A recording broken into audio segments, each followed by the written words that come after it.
Yo, what's up, boys? Welcome to the 10.1 Fury Warrior guide. It's gonna be a bit of a longer video, this one, but we're gonna be going over a lot today. We're gonna be going over things such as, basic things such as stats, enchants and consumables, and then we're gonna have a look at the new trinkets. There are a few hidden gems there, which I think are gonna be super nice for Fury Warriors. Then we're gonna be going over the new gear, especially raid gear, and then there's a few very nice pieces in the crafted region. And then we're going to be having a look at the tier set and how it's changed from its previous version, which they have changed now twice, and my thoughts around it, and if it's going to change your rotation, your talents, and stuff like that. And then we're actually going to have a look at the rotation, both AoE and single targets, okay? So let's just jump right into it. Start with stats. Alright, let's talk about stats. What's changed from Season 1? And the short answer is nothing. Nothing's changed from Season 1, dude. And as always, when it comes to gear and stats and stuff like that, always sim yourself, because there will be a slight difference in like situations and character from character, okay? So this is just a baseline. Try to keep haste at around 30%. Ish 30%. There are some situations where you do want to be above. Those situations are like single target and stuff. And then mastery, you do want to have very high. Very, very high. Okay? Just read what mastery does. Increases damage done while enraged. And you will be enraged 98% of the time. You will always be enraged now. Okay? So mastery is really, really big now. So baseline, 30% haste, mastery, even higher than that, and then you want to have a little bit of crit, a little bit of verse. So just take this with a grain of salt, always sim yourself, but like you will be very safe if you have around 30% haste and then a shit ton of mastery. As much as you can possibly get. Alright, let's have a look at some enchants. What are you going to be running in 10.1? So, if nothing's gonna change, you are gonna be running Suffolk Devotion. It's the one that gives you a proc chance for primary stat. It's the one that seems the highest right now. It's about 2000 more than the Frozen Devotion, and roughly around 1k for me on the haste one. So, that's it for weapons. For legs, it's the Fierce Armor Kit. Just gives you primary stat and some stamina. It's good. Cloak, Regenerative Leech. Just a nice enchant for cloak. For bracers, you can either go avoidance or the leech one. I suggest avoidance if you're going to be running higher keys, and then it doesn't really matter. But like leech is good for like self heal and stuff. But like you want avoidance for the higher keys. And then for chest, you want waking stats. It's just the one that sims the highest, so yeah. Chest, waking stats. And then you have like ring enchants, right? So if you are low on haste, remember what I say about what I said about the stat thing. If you're low on haste, use haste enchant. If you're low on mastery, use mastery enchant. And it's as simple as that. And if you really want to know it, sim yourself. You will be safe using either of those. So yeah, that's it. Alright boys, let's have a look at some of the trinkets that are coming in 10.1. So, there are no sims out yet, so this is just my speculations, okay? But there's one trinket that I think will be incredibly strong. My reason for this is it was so strong in BFA. Vial of Animated Blood. It comes from Underrot, which is in our M+ rotation now. It's an unused trinket with 90-second CD. It's half of what Puzzle was. And it gives you main stat, which decays over 18 seconds. So the way this used to work was every 6 seconds, it removes 1 stack. You start with 3 stacks. So let's say you get 3k strength. After every 6 seconds, it goes down by 1k. So you start by 3k strength, 2k, 1k, and then stun. It's insanely strong, considering it's only 90 seconds. So yeah, I think this is gonna be the trinket we're gonna be running all the time. Same as Puzzle was in Season 1. And then, if you can't get this trinket, I think this is gonna be your second choice. The Fragment Trinket. It's pretty much the same thing, but it's 3-minute CD. So, this is just gonna be based on tuning, really, what we're gonna be running. But yeah, this one, I would keep my eyes out for. I think it's gonna be insanely strong. And then you only really want to use one unused trinket. So paired with Vial, I would say this looks like a viable choice. The Pocket Animal buffs your Raging Blow. Doesn't say here, but here. It buffs your Raging Blow, and it also has a unused, which I don't know how good it is, but like in my head right now, I think this is gonna be insane as a second trinket. And then there are a few other interesting ones, like this one. This is basically a charge. It's pretty cool. But yeah, from my own experience, we will probably never use trinkets like this. So yeah. And then there are of course the very rare trinkets from Raid, like this one. Sounds really strong. And this one. Like it's impossible for me to say how good these are gonna be after or before we have tested them and sims have come out. So yeah, but the one thing I can say for sure is that this one, Vial of Animated Blood, it's gonna be insanely strong for us. Right, some gear that's coming in 10.1. So there are a few pieces that are unique in 10.1. The first one that really caught my eye is this cloak right here, Voice of the Silent Star. It has an equip effect which gives you 117 times 4 plus 1.7k your highest secondary stat for 8 seconds. So just on that alone, it's gonna be this for you. It's gonna be incredibly strong, but it is a super rare drop from Raid, so it's gonna be hard to get, so keep that in mind. But yeah, this item. Now, other than this is the other item that's actually unique. It's the weapon from second to last boss in the Raid. It gives your autos a low chance to strike again, dealing Shadow Flame damage. And it's doubled against humanoids. So yeah, those are the two items that are like really, really good, which are items you're gonna be looking forward to farm. So, other than that, there is another weapon, which sounds really interesting, and it's this one. Shadowed Racing Annihilator.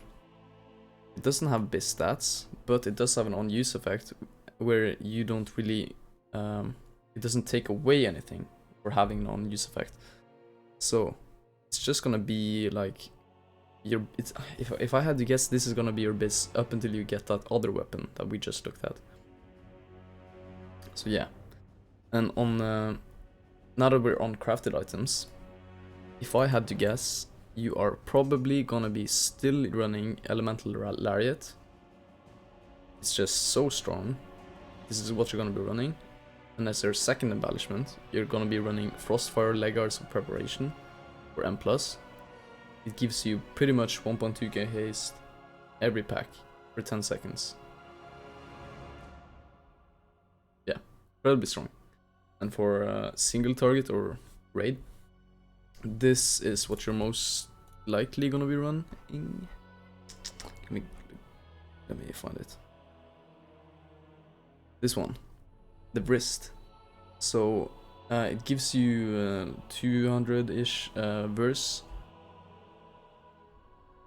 Yeah, for like all the time, which is gonna be stronger than the legs. So if you're doing single target or raid, use the wrist, and if you're doing M+, use Frostfire. And Lariat you're gonna be running all the time.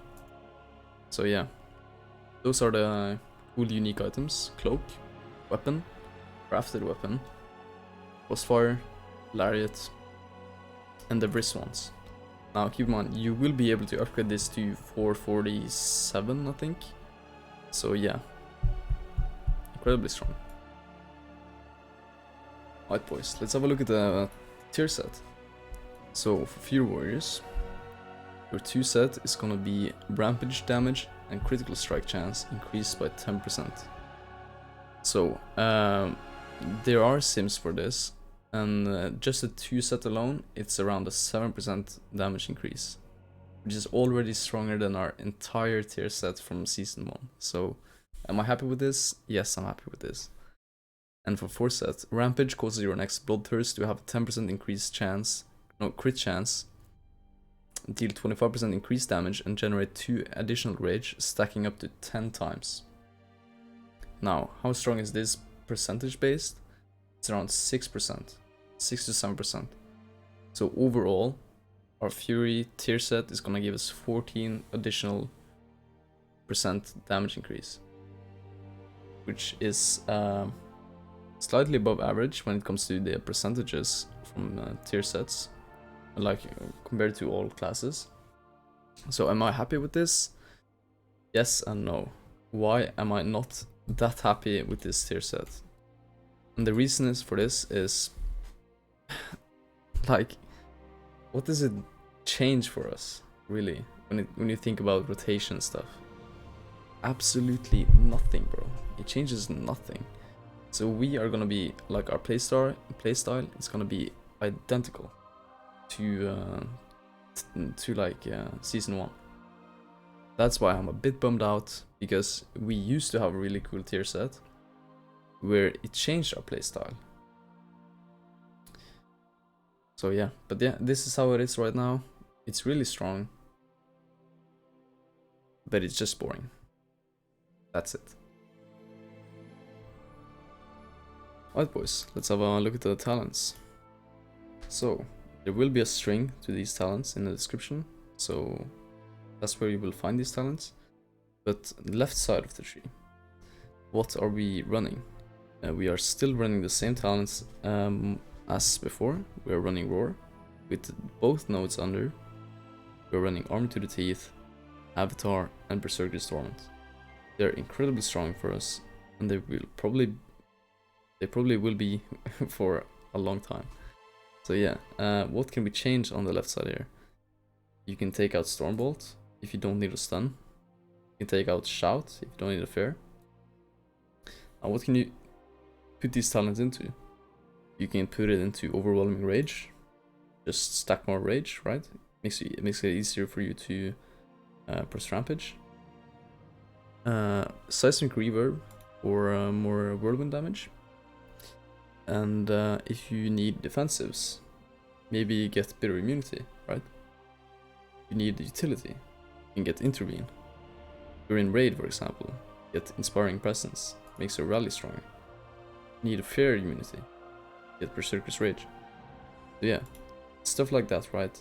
Situational. So take out these for what suits your situation the best. Okay?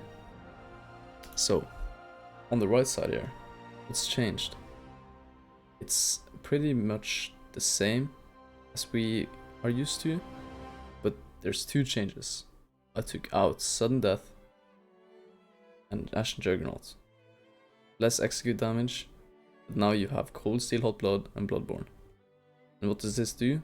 It makes your Roar better, makes your bleeds better, everything like that, right?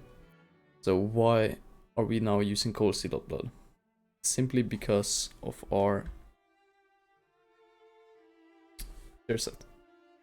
Will now always crit on your Bloodthirst if you play correctly, which makes Cold Steel Hot Blood really good. It's also cleavable. So yeah, that's the changes we have on our talents. We're still running Ashen Anger Management, with Unbridled Ferocity. Still running Onslaught, Tenderize, still running Ravager with Hurricane.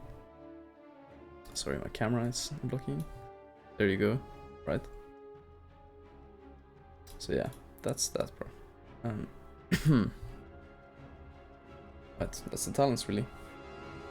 Nothing's changed, just those 2. Alright boys, let's have a look at the rotation, the philosophy of a Fury Warrior.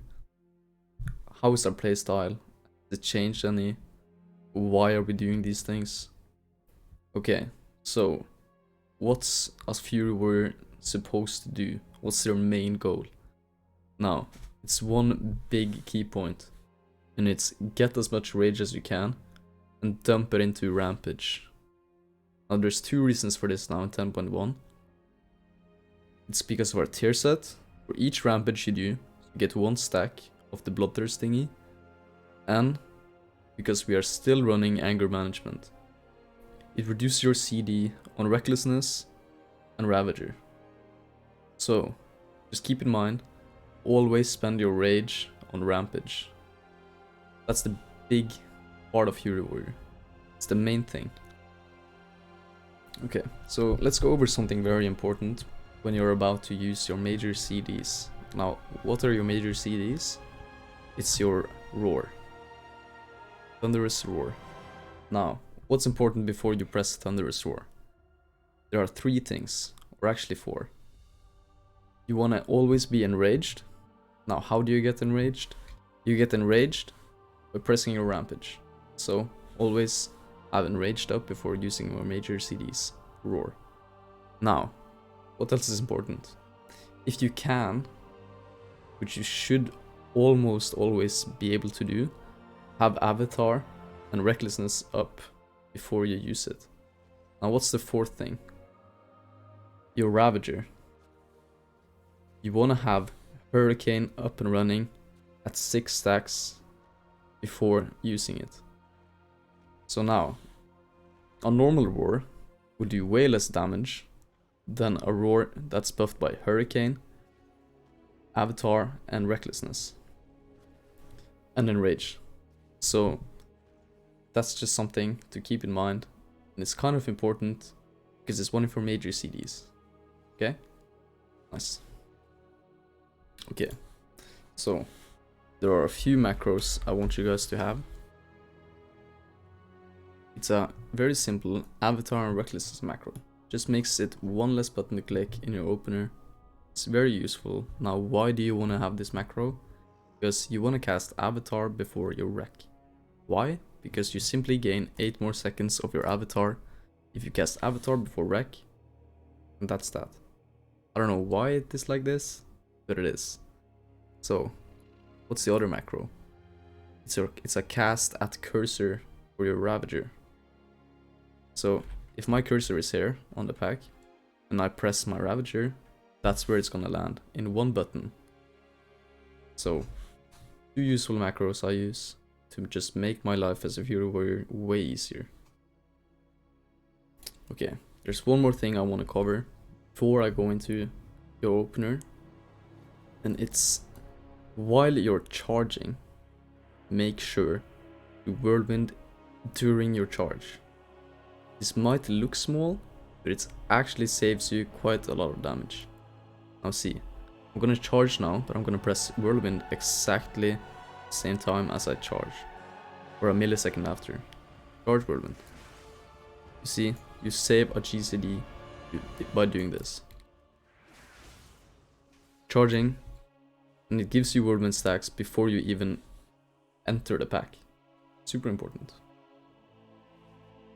Alright, it's time we shift over into the rotation. But before we do that, it's very important that you know our spell priority list. So, the first spell we will cover is Whirlwind. In any AoE situation, 2 or more targets always have your Whirlwind buff up. So after every 4th attack, you want to have Whirlwind up. So press Whirlwind again after every 4th attack. Now why do we do this? Because it strikes up to 4 additional targets for 50% more damage, 50% of your damage. So, number 1 priority in AoE, 2 more targets, have Whirlwind stacks up.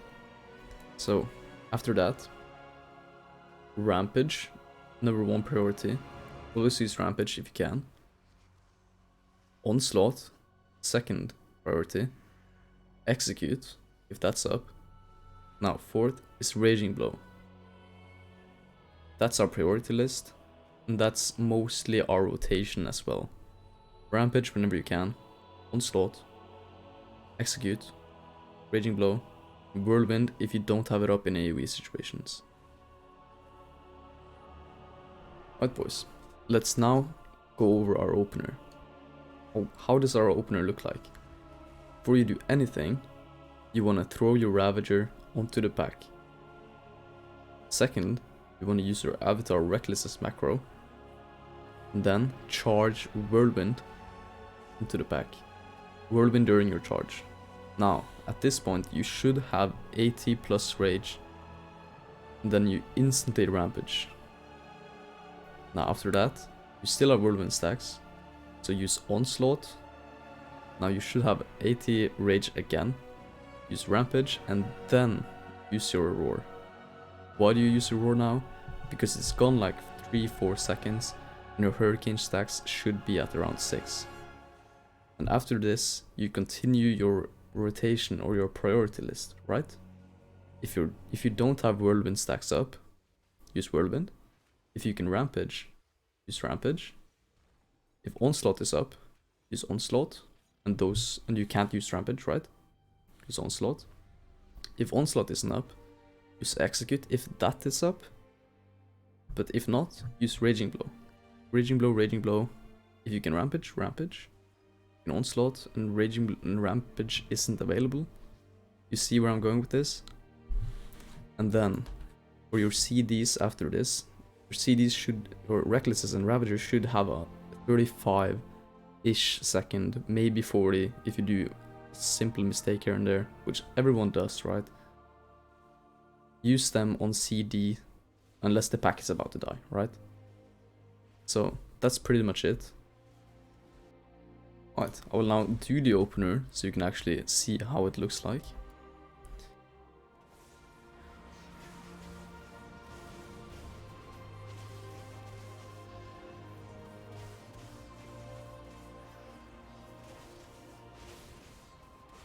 Whirlwind, Rampage whenever you can, do them again. Spam your Rampage whenever you can. Remember your Whirlwind stacks. Yeah, you see where I'm going? Just follow the priority list, and that's pretty much it. Alright, so now you saw our opener in an AoE situation. Now you might wonder, what about single target? And this is the beauty of Hero Warrior, it's the same exact thing. There's no difference. The only difference is you don't have to use Whirlwind after every 4th attack. So, you follow the same rules, just don't Whirlwind as often. That's it. Now, you might go into a situation where you don't have any spells. Now this is where you use your Whirlwind or your Bloodthirst, maybe save it because of our new tier set. But you can use those as fillers. So, use Whirlwind and BT as fillers. But other than that, just follow your priority list, use your CDs on CD. And yeah, that's it pretty much. I can show you right now.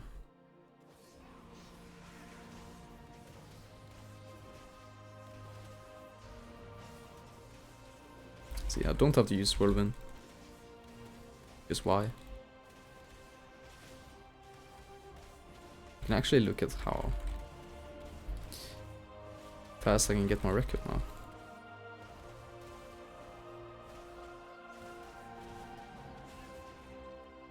Yeah, you see there, I had to use BT because I had nothing up. There again, annoying. Alright, so yeah, I had it around 37 seconds there until I had my CDs up. But yeah, that's how it looks like. If it helps, just play this part of the video again and again, and of course I recommend that you go and actually practice your rotation. If you want, go in a dungeon, but like right here, it's perfect. Just remember, Hero Warrior is a very high BPM, buttons per minute. You need to press fast in order to play this class at a high level, because you always have something to press. Right, boys, so the last part of the video. where does your Bloodthirst fit into rotation with the new tier set? Now, this is where RNG comes into place, right? You can use your Bloodthirst at 5-6 stacks, but then you still have a small chance to miss your crit, and that would really suck. In those situations, you want to avoid those situations, in my opinion. So, I would say, try to keep your stacks at 7, maximum 8, and then use your Bloodthirst. At 7, you're pretty safe. So, if you're in an AoE situation, have Whirlwind stacks up and then Bloodthirst. Single target, you don't have to worry about the Whirlwind stack, just Bloodthirst when you're at 7 stacks, right? No higher than 8 though. Now sure, you can use it at 5 or 6, but don't only blame yourself or RNG if you miss that crit, because that would really suck. So yeah, try to use Bloodthirst 7, maybe 8 stacks. Alright, it's the end of the video, guys, but a quick TLDR before that. Stats 30-ish haste, mastery even harder than that. Consumables, the highest is in the game. Strength food, that's the highest, that's the best. 75 I think it is right now. Flask, the highest flask you can get from verse. Versatility. Howling rune for your weapon if you're low on haste, which is really good. Sharpening stones if you have enough haste. Now what else? Tier set. Tier set is pretty good right now. It's slightly above average, but just really boring. That's it. It's just really boring. So if I was a game dev for Warriors, or like if I made the tier set, I would just keep the one we had and then nerf the numbers instead of changing the entire thing, because now it's like it's okay, but it's just boring. You know, the one we had before, it was really fun. Change our playstyle. Now, if we had our old tiers, we would actually have another build. So, yeah, but that's how it is now. What else? Crafted items. I would keep in mind the mace, the crafted mace, the one that has an on-use thing. I think that's gonna be really strong until we get the raid weapon from second to last boss. I think those will be biz. Trinkets. Underwrought trinket. I think it's gonna be very, very good for us. Might be our next puzzle box. I would actually be very confident about saying that. I am confident about saying that. It will be probably our best trinket. Other than that, maybe I use a passive trinket. Possibly it's gonna be like the super rare trinket or the anvil or something else like that, right? Alright. Thank you for watching, guys. I hope this was useful to a lot of you boys and girls that's watching. And now on patch day, that's in 6 days from release, 5 days maybe. I will try to stream daily at around 8-9 server time. So if you wanna come watch me live, which Nosorius, it's gonna be in the description. Alright, thank you for watching, guys, and see ya.